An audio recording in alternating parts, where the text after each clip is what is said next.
जनों ने कैसे कैसे अपने प्रभु को पाया, भक्त जनों से कैसे कैसे प्रभु ने खेल रचाया।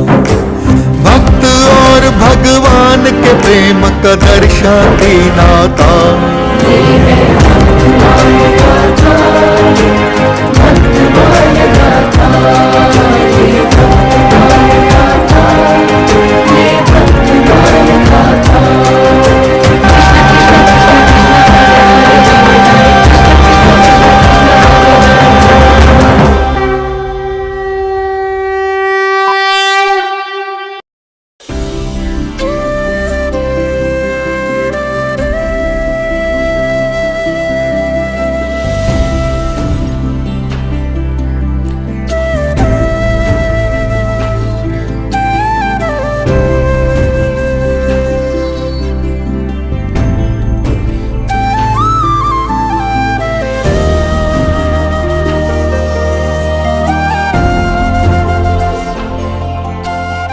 नियमानंद, सर्वप्रथम मैं जो तुम्हें मंत्र प्रदान करने जा रहा हूँ, ये मुकुंद शरणागत मंत्र है। इसी मंत्र से हंसावतार ने सनकादिक को दीक्षा दी थी और उनसे मुझे प्राप्त हुई। इस मंत्र की प्राप्ति के फल स्वरूप तुम सदा के लिए राधा कृष्ण के शरणागत हो जाओगे।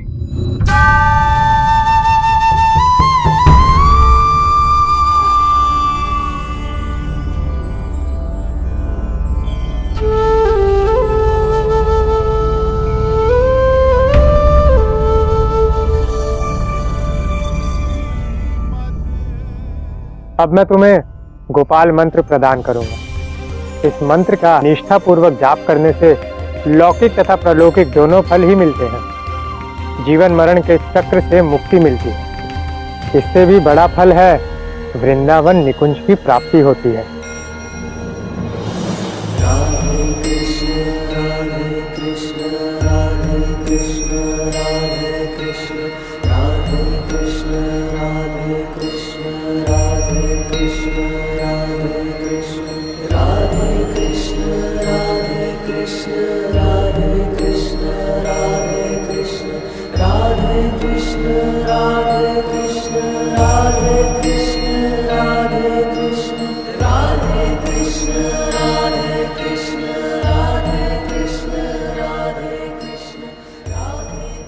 नियमानंद, मैं आपको राधा माधव की भक्ति का प्रचार करने की आज्ञा देता हूँ। जिनको भी तुम ये शरणागति मंत्र सुनाओगे और जो भी तुम्हारी शरण में आएगा, उन सब पर राधा माधव अंगीकार करेंगे। मैं आपकी आज्ञा का पालन करूंगा गुरुदेव। मैं तुम्हें राधा माधव का सम्मिलित स्वरूप शालिग्राम प्रदान करूंगा, जो मुझे मेरे गुरु सनकादिक से प्राप्त हुआ है।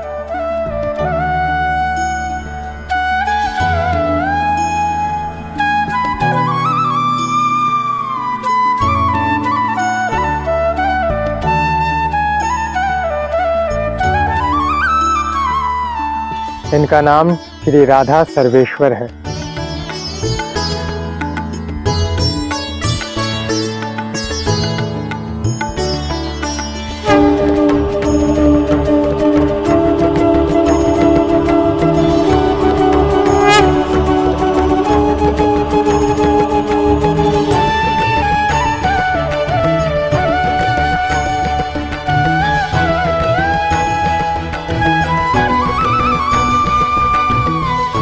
आज के उपरांत तुम्हें शालिग्राम की नित्य नियम पूर्वक पूजा अर्चना करनी है। आज से तुम आचार्य हुए और आचार्य बनकर ही कोई शालिग्राम की पूजा कर सकता है। पुत्र, आज से तुम आचार्य गद्दी पर बैठ गए हो और इसके उपरांत आचार्य गद्दी पर वही विराजमान हो सकता है जो आजीवन ब्रह्मचर्य का पालन करे, अपना भोजन स्वयं बनाए और नित्य नियम पूर्वक भगवान श्री राधा सर्वेश्वर की पूजा अर्चना करें। पीढ़ी दर पीढ़ी यही परंपरा चलती रहेगी और इस तरह वैष्णव संप्रदाय का विस्तार होगा।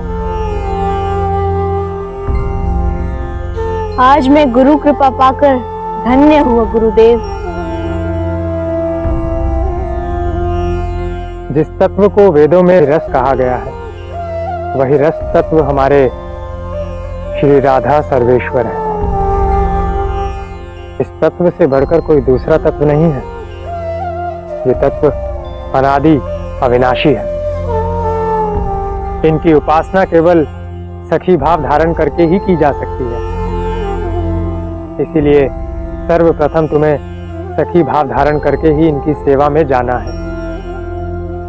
जिस तरह मुझे मेरे गुरु सनकादिक से गुप्त रस का ज्ञान मिला था, आज मैं तुम्हें वही अधिकार दे रहा हूँ।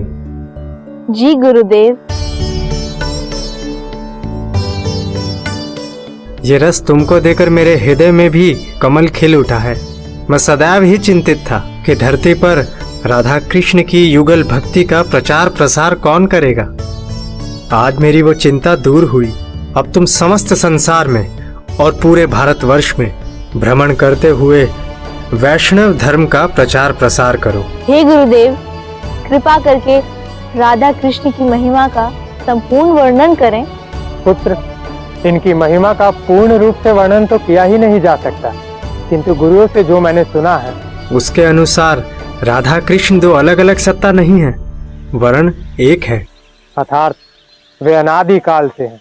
गुरुदेव, पुराणों के अनुसार जिस महिमा का वर्णन किया है, कृपया करके वह भी बताएं। पुराणों में राधा कृष्ण को ही सर्वोपरि तत्व बताया गया है। ब्रह्म वैवर्त पुराण के अनुसार श्री कृष्ण के अंश से ही अनेकानेक अवतार हुए हैं। सर्वोश्वरी राधा रानी के अंश से ही अनंतानंद, उमा, रमा और ब्रह्माणी जैसी महाशक्तियां प्रकट होती हैं। और शास्त्रों में भगवान श्री कृष्ण की महिमा का कैसा वर्णन है गुरुदेव? ब्रह्म संहिता में जो वर्णन है उसके अनुसार सभी कारणों के भी कारण भगवान श्री कृष्ण है। वो वासुदेव हरि निर्गुण तथा सगुण, निराकार तथा साकार सभी रूपों में विद्यमान रहते हैं। राधा कृष्ण स्वतंत्र सत्ता है। राधा कृष्ण बाहर से भले ही दो स्वरूपों में दिखाई देते हों, किंतु वो एक हैं।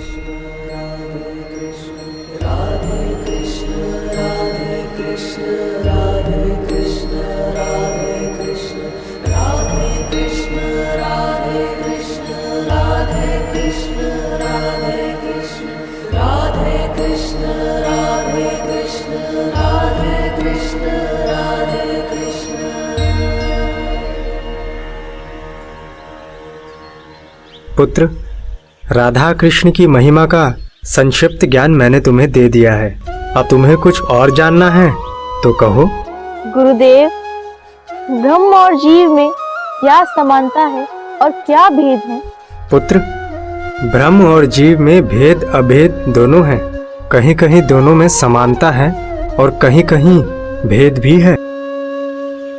जैसे परमात्मा भी सत्य है और आत्मा भी सत्य है। परमात्मा भी चेतन है और आत्मा भी चेतन है। और यदि भेद की बात की जाए तो परमात्मा सर्वत्र है, स्वतंत्र है, सर्वव्यापी है, किंतु आत्मा नहीं है। हे गुरुदेव, वेदांत के रहस्य के विषय में कुछ बताइए। जीव, प्रकृति और काल ये तो ब्रह्म का विस्तार मात्र है, परंतु परम सत्य तो श्री राधा माधव ही है। पुत्र, ये जो तुम अनुभव कर रहे हो, ये जो देख रहे हो, उन समस्त दृश्यों में श्री कृष्ण ही है। संसार के कण कण में वही है और यथार्थ में कहा जाए तो संसार का कण कण ही वही है। और यही वेदांत का रहस्य है। गुरुदेव, मुक्ति या मोक्ष किसे कहते हैं?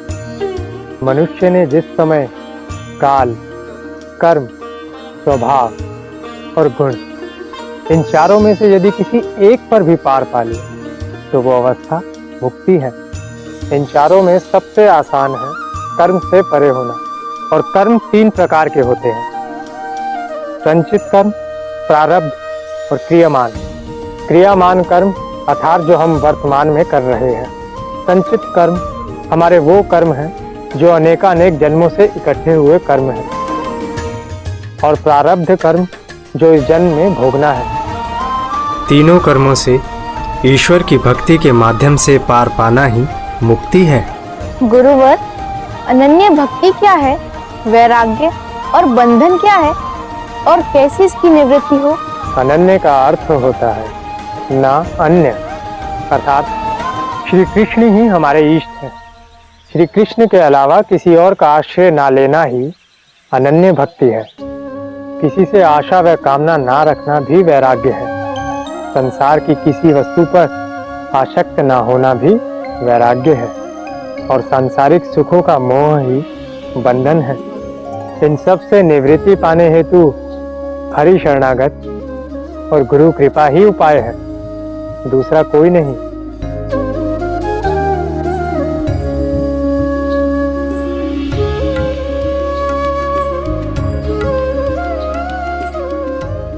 गुरुदेव, मन करता है कि ऐसे ही श्री राधा माधव की कथा आपसे सुनता रहूं।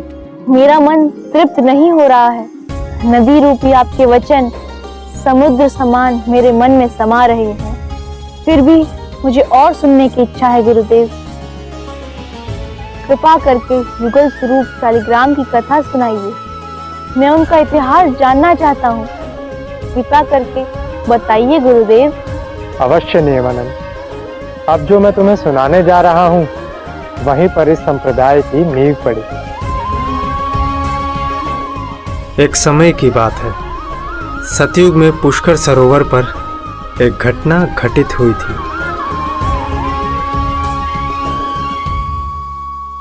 एक दिन पुष्कर झील में कमल के फूल पर ब्रह्मा जी बैठे हुए थे। प्रणाम पिताश्री।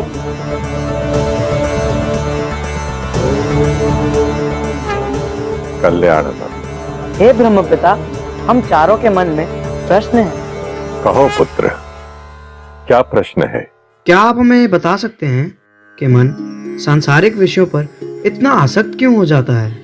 मन से मोह नहीं छोड़ा जाता, जैसे जल बिन मछली नहीं रह सकती। क्या मन अपने विषयों को त्याग कर रह सकता है?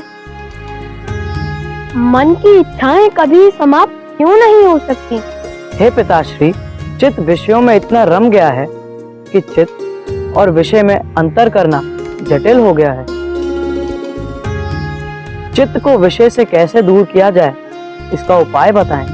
ये तो बड़ा ही कठिन प्रश्न किया है संकादिकों ने। मैं तो केवल संसार की संरचना का विषय जानता हूं। अब मेरे पास केवल एक ही उपाय है। मैं स्वयं नारायण से ही इन प्रश्नों का उत्तर पूछता हूं।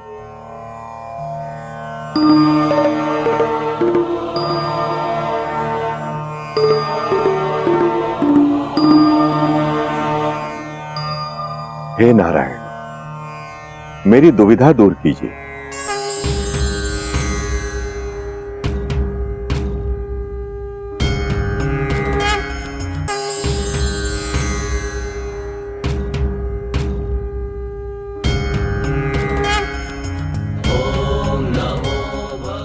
प्रणाम भगवान।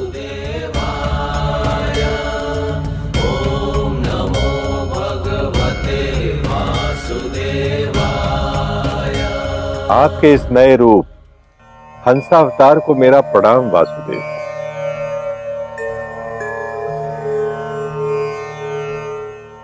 मैं अवश्य आपकी सहायता करूंगा ब्रह्मदेव। हे वासुदेव, मेरे मानस पुत्र सनकादिकों ने मुझसे प्रश्न करके मुझे अत्यंत दुविधा में डाल दिया है, क्योंकि मेरे पास उनके प्रश्नों का उत्तर नहीं है नारायण। ब्रह्मदेव, ये प्रश्न केवल आपके मानस पुत्रों का नहीं है, अपितु समस्त लोगों के समक्ष यही प्रश्न है,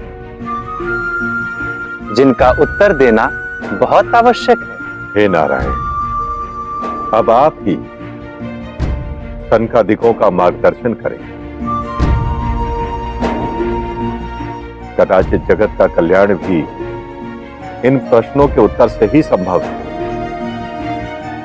प्रश्न करो पुत्र। अपना परिचय बताएं भगवान।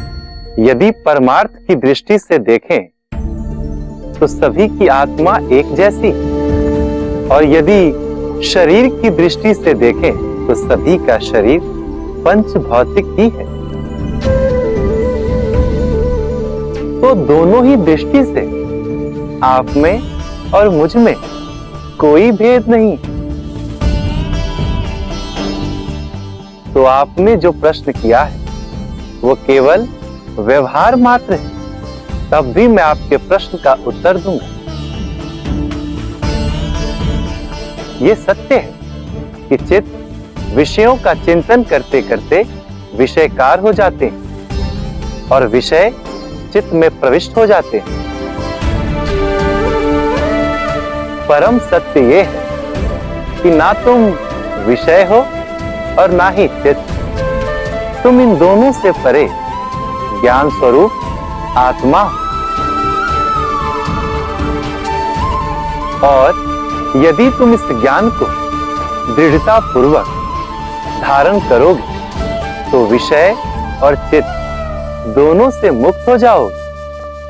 तत्पश्चात हंसावतार श्री कृष्ण राधा माधव की महिमा का वर्णन करते हैं। उसके पश्चात हंसावतार सनकादिकों को दीक्षा और शालिग्राम प्रदान करते हैं। और आज जो दीक्षा और शालिग्राम मैंने तुम्हें प्रदान किए हैं वही श्री हंस भगवान ने मेरे गुरु सनकादिकों को प्रदान किए थे।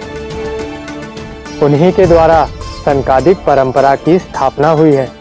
सनकादिकों से ही ये दीक्षा मैंने ग्रहण की है और अब आगे जाकर यही परंपरा तुम्हारे नाम से विख्यात होगी।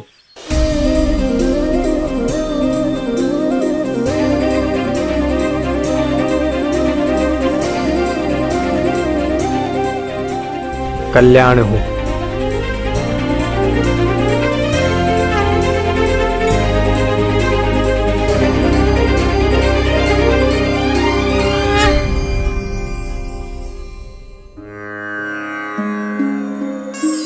नारायण नारायण।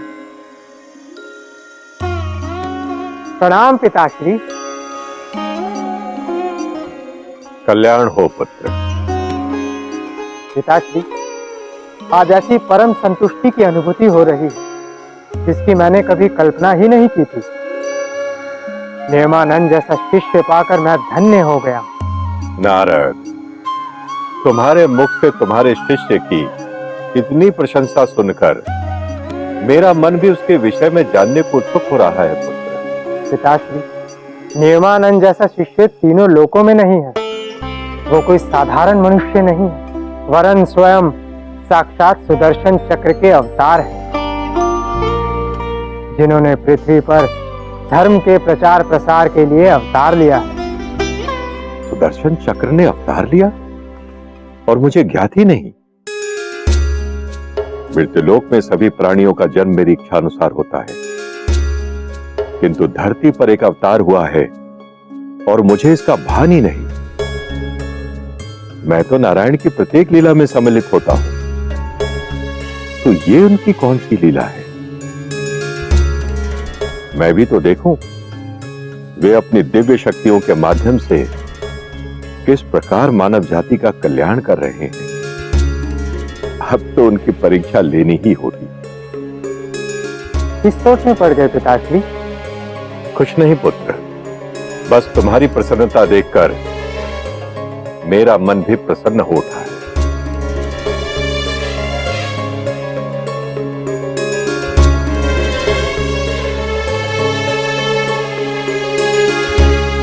भक्ति भाव से कर्म करना ही सत्कर्म है। आप सभी अपने दैनिक कार्य करें और साथ में हरि का नाम लें। यदि आप अपने कार्यों को भगवान के प्रति समर्पित करेंगे तो वो कार्य भी भक्ति के मार्ग पर स्वतः ले जाएगी। आलोक निरंजन, कोई है जो इस सन्यासी को दान दक्षिणा दे सके? लगता है द्वार पर कोई साधु महात्मा आए हैं। मैं तुरंत ही उनके स्वागत के लिए जाता हूँ। और हाँ सुनो, जब तक मैं आदर पूर्वक उन्हें आश्रम में लेकर आता हूँ तब तक तुम सब उनके स्वागत की तैयारियां करो। जैसी तुम्हारी आज्ञा नियमानंद।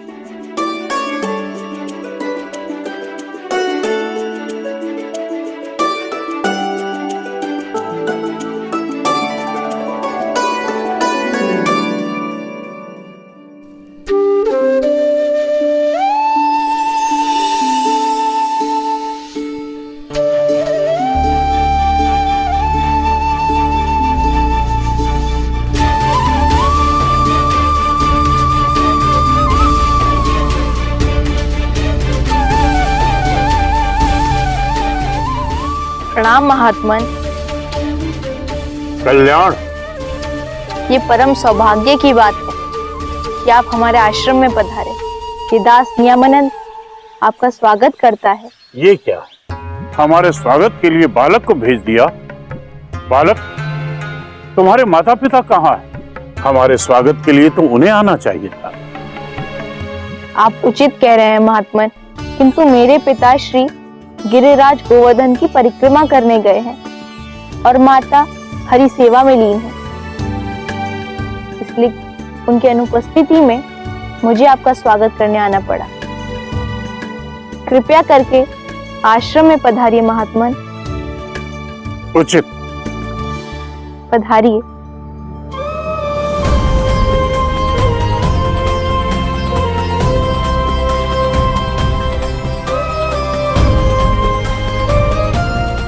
विराजिए।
परम कृपालवे श्री सद्गुरु भगवते नमो नमः। जय श्री राधे, जय श्री कृष्ण। आज आपने भक्तमाला गाथा अंतर्गत देखा, दो बातें मैं विशेष ध्यान आकर्षित करना चाहूँगा। पहली बात, श्री नियमानंद जी कितने आतुर हैं जीवों का कल्याण करने के लिए कि शीघ्र गुरुदेव मिले, मैं दीक्षित हो जाऊं और गुरुदेव की आज्ञा लेकर के भक्ति का प्रचार करूं, जीवों का कल्याण करूं। कितने करुणा आतुर होते हैं ये संत। जैसे माँ के भीतर अपने बालक को लेकर के विशेष करुणा प्रतिक्षण क्रियान्वित होती है, लेकिन वो बच्चे तक सीमित है। लेकिन संत कितनी बड़ी माँ है, ये जगत माँ है। समस्त जगत के प्रत्येक प्राणी के लिए जिनके हृदय में करुणा उमड़ती है, ऐसे व्याकुल है करुणा करने के लिए। मैं करुणा करूं, जीवों का उद्धार करूं, लेकिन होगा कब? जब गुरुदेव की कृपा प्राप्त हो, दीक्षित होने के बाद। एक तो ये सद्गुण संतों में, आचार्यों में, महापुरुषों में स्पेशल भगवान दे करके भेजते हैं। जो भी अवतारी महापुरुष होते हैं, जो जीवों के कल्याणार्थ इस धराधाम पर आते हैं, उनकी एक पहचान मैं बता रहा हूँ। उनके भीतर इतनी करुणा होती है जीवों के प्रति। देखिए, श्री नियमानंद जी रो रहे हैं, व्याकुल हो रहे हैं, माँ के हृदय से लग के रो रहे हैं। कब वो दिन आएगा जब मैं जीवों का कल्याण करूं, जब मैं जीवों के ऊपर करुणा करूं? गुरुदेव भगवान कब मुझको दीक्षित करेंगे, कब आएंगे? इसलिए नहीं गुरु की प्रतीक्षा कर रहे हैं कि मेरा उद्धार होगा, नहीं, वो तो भगवान के धाम से आए। इसलिए करुणा आतुर है कि मैं जीवों का उद्धार करूं, और यही हमारे सनातन धर्म की परंपरा है। बिना गुरु के न अपना कल्याण हो सकता है और न हम दूसरे का कल्याण कर सकते हैं। एक नियम है, गुरु बिन भवनिधि तरहि न कोई। तो तरण और तारण ये दोनों ही संपन्न होते हैं गुरु की कृपा से। इसलिए भगवान ने कहा, प्रथम भक्ति संतन कर संगा। एक तो ये सद्गुण देखी, अवतारी महापुरुषों की पहचान बता रहा हूं आपको, जो जीवों के कल्याणार्थ स्पेशल कारक महापुरुष बन करके आते हैं सृष्टि में, उनकी पहचान बता रहा हूं। उनके भीतर जीवों को लेकर के ऐसी करुणा उमड़ती है जैसी एक माँ में बच्चे को लेकर के। ये संतों की पहचान और ये करुणा आतुरता देखी आपने श्री नियमानंद जी में। और दूसरी बात, हमारा निम्बार्क संप्रदाय जहां से प्रारंभ होता है, इसका प्रमाण है श्रीमद् भागवत 11 स्कंध 13वां अध्याय और 14वां। ये 2 अध्याय सभी को पढ़ने चाहिए, प्रत्येक निम्बार्की को पढ़ने चाहिए। और केवल भागवत जी के मूल श्लोकों का अर्थ ही नहीं, बल्कि अनेक महापुरुषों के द्वारा जो टीकाएं लिखी हैं वैष्णव संतों के द्वारा, उन टीकाओं को पढ़ करके अच्छी प्रकार से इस मर्म को समझना चाहिए कि ये निम्बार्क संप्रदाय जहाँ से प्रारंभ हुआ, मूल भित्ति क्या है निम्बार्क संप्रदाय की। तो किस प्रकार से सनकादिक ऋषि ब्रह्मा जी के पास जाकर के अपना प्रश्न रखते हैं कि जीव का मन, चित्त, बुद्धि कैसे विषयकार हो गई है, विषय स्वरूप हो गई है, अनादि काल से विषय भोगते भोगते तदाकार हो चुकी है। ये दोनों अलग अलग कैसे हों? चित्त विषयों से उपराम हो तो भगवान में लगे, आत्म विचार करे, परमात्म विचार करे, लेकिन करे कैसे? विषयकार हो चुका है, ये विषयों का चिंतन करता है, भगवान का चिंतन नहीं कर पाता। ऐसी स्थिति में इस चित्त को विषयों से अलग कैसे करे, ये प्रश्न है। और ब्रह्मा जी से किया सनकादिक ऋषियों ने, चारों ने। लेकिन ब्रह्मा जी कर्म में, रजोगुण में प्रवृत्त होने के कारण से उत्तर नहीं दे पाए। तब भगवान का स्मरण किया तो श्री कृष्ण भागवत जी के 11 स्कंद के 13वें अध्याय में उद्धव जी को उपदेश कर रहे हैं कि उस समय मैंने हंस अवतार धारण किया था। हंस अवतार क्यों धारण किया? भगवान पुरुषाकार रूप भी तो धारण कर सकते हैं, नराकार रूप धारण कर सकते थे। हंस अवतार क्यों धारण किया? क्योंकि हंस पक्षी की एक विशेष बात होती है, वो ये कि आधा लीटर दूध और आधा लीटर पानी दोनों को मिलाकर 1 कर दो तो 1 लीटर हो गया। अब उस 1 लीटर को मिलावट वाले दूध को हंस के सामने रख दो तो हंस क्या करता है? चोंच डुबो करके उसमें से आधा लीटर दूध पी जाएगा और शुद्ध पानी छोड़ देगा। तो ये हंस की वृत्ति होती है। ये कह लो कि हंस की चोंच में कोई ऐसा केमिकल होता है, जैसे नींबू को दूध में निचोड़ दो तो पनीर अलग हो जाएगा, पानी अलग हो जाएगा। इसी प्रकार हंस की चोंच में एक विशेषता है। तो जैसे हंस पानी और दूध को अलग अलग कर देता है, ऐसी चित्त और विषय दोनों एक हो चुके हैं, अब इनको अलग अलग कैसे करें? तो भगवान ने इसलिए हंस अवतार धारण करके ये संकेत किया कि हंस जैसी वृत्ति होनी चाहिए। और ऐसी वृत्ति जिन महापुरुषों की है उन्हीं को कहते हैं हम लोग हंस या परमहंस। परमहंस क्यों कहा गया? इसलिए कि इनके पास वो हंस वाली वृत्ति है कि इन्होंने संसार को छोड़ दिया, विषय को छोड़ दिया और भगवान को ग्रहण कर लिया, इसलिए उनको परमहंस कहते हैं। तो भगवान ने हंस के रूप में अवतार लिया और फिर सनकादिक ऋषियों को उपदेश किया और बड़ा सुंदर उपदेश किया। भगवान ने एक नई बात बताई, क्या?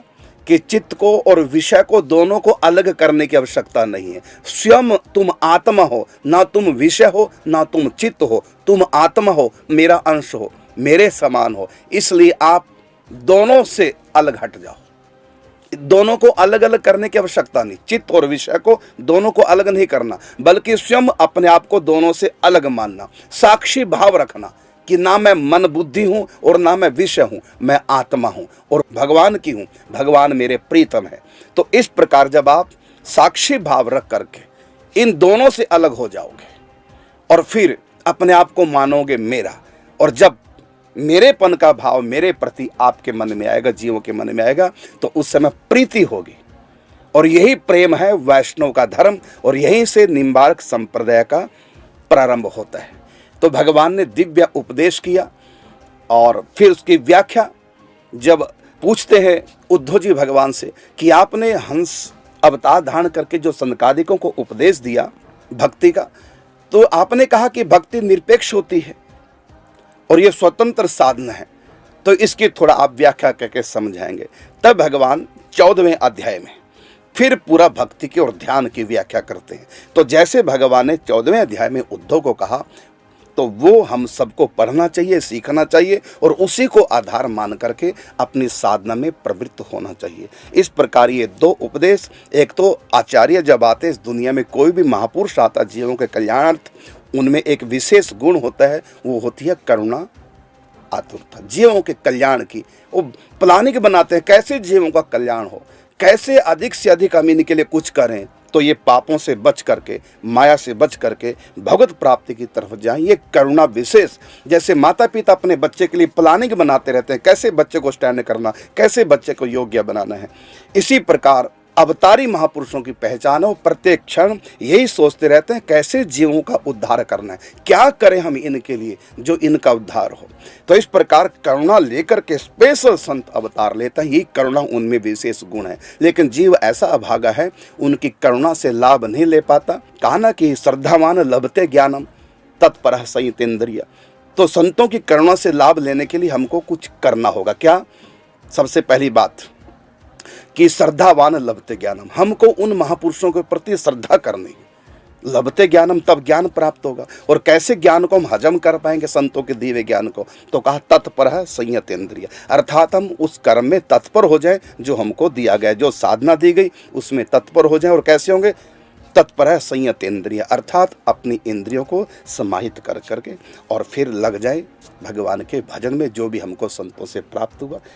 ये आज का प्रसंग, इसकी थोड़ी व्याख्या करनी पड़ी मुझको, तो समय थोड़ा ज़्यादा लगे, क्षमा करेंगे। अब आपको मिलेंगे 15 मिनट के बाद चरण छाया यूट्यूब चैनल पर आपके प्रश्नों को लेकर के, प्रतिदिन की बातें रात्रि 8:45 बजे। तब तक के लिए चाहेंगे अनुमति। जय श्री राधे, जय श्री कृष्ण।